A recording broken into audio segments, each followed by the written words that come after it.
রাজার ঘরে ছোট রানী এলো পদ্মাবতী, রানী পদ্মাবতী।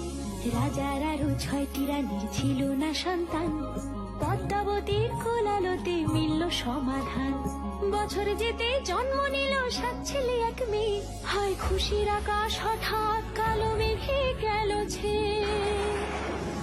হিংসেতে যায় জ্বলে পুড়ে বাকি 6টি রানী, যুক্তি করে ঘটায় ওরা 7 কুমারের হানি। সুযোগ মতো 7 ছেলেকে মাটিতে দেয় পুঁতে, বাঁচে একা পারুল, ওরা পায় না তাকে ছুতে। ধাইমা বাজায় সেই মেয়েকে বড় করে তোলে, 7 ভাইকে পায় যে পারুল 7টি চাপা ফুলে। এত কিছুর পরেও রাজার বিপদ যে কাটে না, সূর্য নগরে সুখের সূর্য আর ওঠে না। হিংসা বিবাদ বিচ্ছেদ আর প্রেমের কাহিনীতে পারুল বোন কি পারবে 7 ভাই চম্পাকে জাগাতে।